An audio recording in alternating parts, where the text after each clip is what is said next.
Débriefing de ce Grand Prix de Chine, quatrième partie. Nicolas, on avait proposé 5 sujets à nos internautes, ou même 6.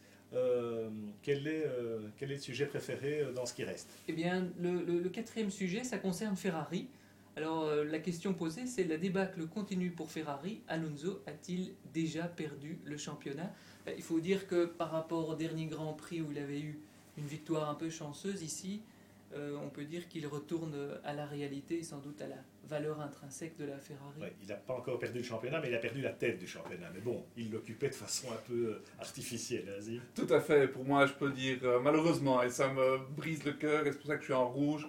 Je crois qu'on peut d'ores et déjà dire qu'Alonso ne sera pas un candidat au titre, hein, à moins d'encore un miracle. Moi, je ne suis pas aussi catégorique que ça, parce que les écarts sont faibles, le championnat va être très serré, on le voit, les points vont se distribuer.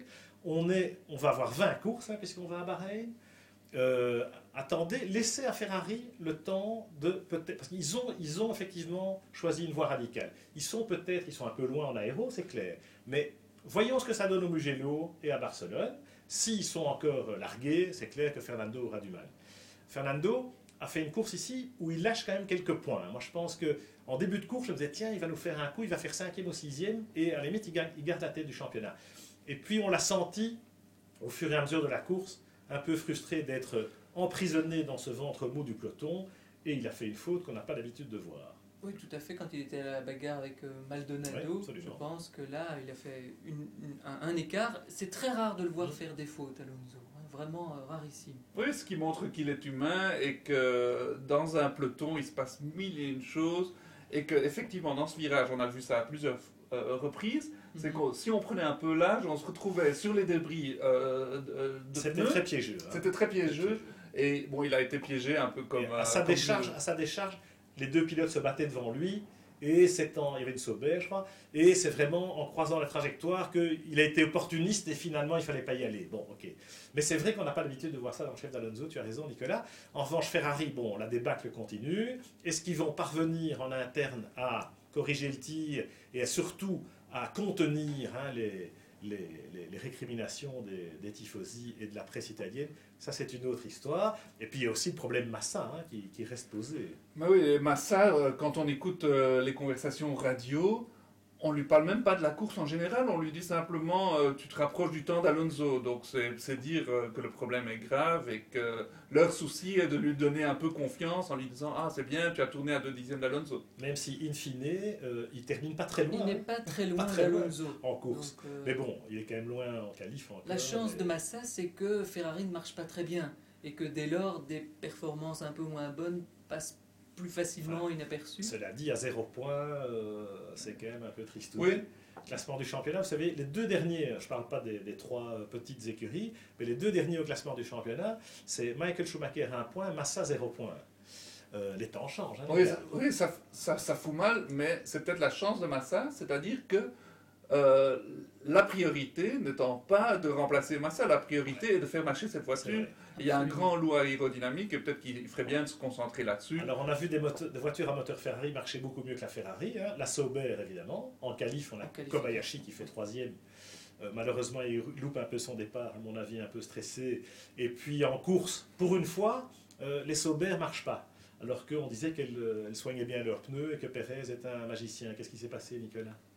Alors, une explication possible serait que Sauber a voulu vraiment être nettement meilleur en qualification. Hein.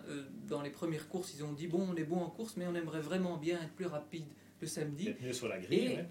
une des explications possibles serait qu'ils aient réglé leur voiture vraiment pour qu'elle soit rapide sur un seul tour, peut-être au détriment de la vitesse en course, puisqu'ils ont livré tous les deux des courses pour le coup assez brouillonne. On a vu Pérez faire des plats sur ses pneus à répétition.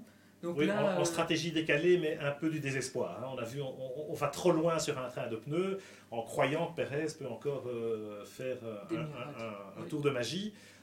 Clairement, c'est pas le cas à chaque fois, même si Hein, on ne va pas cracher dans la soupe après sa performance de Malaisie. Mais comme quoi, d'un Grand Prix à l'autre, la situation n'est pas la même. On peut dire la même chose d'une autre monoplace à moteur Ferrari, c'est la Toro Rosso, qui a super bien marché en Australie et en Malaisie. Et là, ils ont couru ce week-end, la Toro Rosso? On ne les a pas vus et on a énormément encensé les deux rookies. On a dit Ricciardo, on a dit Vance sont des tops, etc. Nous-mêmes, on l'a dit aussi. Mais on pourrait quand même se poser la question, ont-ils réussi à faire oublier Alguersuari et Buemi? Et pour l'instant, je dois dire que non. Alors, Alguersuari et Buemi avaient 3 saisons derrière eux. Ici, on a affaire à des vrais rookies. Et Jean-Éric, par exemple, en qualif, il a loupé son coup, il l'a reconnu. Ils ont eu l'intelligence de dire, la course est une séance d'essai, on va travailler, donc on prend le couvre-feu pour nous, on part des stands. Et Jean-Éric fait une course costaude par rapport à la voiture, en tout cas beaucoup plus rapide que Ricciardo. Il termine 12 secondes devant. C'est la preuve qu'ils ont fait du bon boulot. Maintenant, sur le fond, c'est vrai que il y a des courses où ils vont pas, il faut de l'expérience, il faut la connaissance du circuit, etc. Il y a des courses où ils vont pas faire oublier du jour au lendemain les deux. Là où je suis assez d'accord avec Ziv, c'est que Buemi et Alguersuari auraient peut-être plus pu se défendre ou faire valoir leur point de vue, parce que ce qui s'est passé en Chine, c'est que Toro Rosso a imposé à ces deux pilotes des réglages assez originaux. Vergne racontait qu'il ne comprenait pas du tout pourquoi est-ce qu'il était lent, et c'est pour ça qu'ils ont revu les réglages de la voiture et qu'il est parti du garage. Et là, peut-être que Toro Rosso a dit on a 2 pilotes débutants, on va leur imposer ces réglages, et le résultat c'est qu'on ne les a peut-être pas assez écoutés. Peut-être que Buemi et Alguersuari, on les aurait peut-être davantage écoutés. Ça fait partie de l'écolage, quelque part, c'est le jeu, je dirais, chez Toro Rosso, c'est comme ça que ça se passe. En tout cas, Jean-Éric, en course, il a fait un super coup vis-à-vis de Ricciardo, en tout cas de son équipier, et comme tu dis, peut-être de montrer à l'équipe qu'on n'est pas d'accord avec les réglages et qu'on préfère la régler autrement. Jean-Éric fait le 2e meilleur tour en course, même si ça ne veut pas dire grand-chose, puisqu'ils font leur temps en fin de relais, avec des pneus plus frais. Kobayashi a le meilleur tour, ça ne veut pas dire grand-chose. Dernier pilote auquel on veut quand même saluer la performance, Ziv, c'est le petit dernier, le cadet de la famille, c'est Charles Pic, notre rookie français, l'autre rookie français. Oui, moi j'aime bien observer ceux qui roulent derrière et qui font des fois des très belles courses. Et j'ai remarqué que Pic n'a pas lâché Timo Glock de toute la course. Et ça mérite d'être souligné parce que souvent, quand on se bat pour la 20e place, il n'y a personne qui le remarque. Et là, Charles Pic a fait une belle course. Et il est à une demi-seconde de Timo en qualification, ce qui est beaucoup, franchement. Et en course, il est tout à fait dans les temps de Timo. Il est même plus rapide que Timo sur un tour, alors qu'ils sont en configuration tout à fait identique. Donc ça veut dire que Charles est déjà là, tant mieux. Il progresse et c'est bien. Voilà. Et puis c'était quand même le 3e circuit qu'il découvrait, alors que Glock, lui, il a de la bouteille, donc c'est quand même une performance assez remarquable. Absolument, on est curieux de voir ce que ça donnera à partir de Barcelone. En attendant, la prochaine, c'est Bahreïn, mais ça, on en parle dans un autre petit briefing F1 ITV.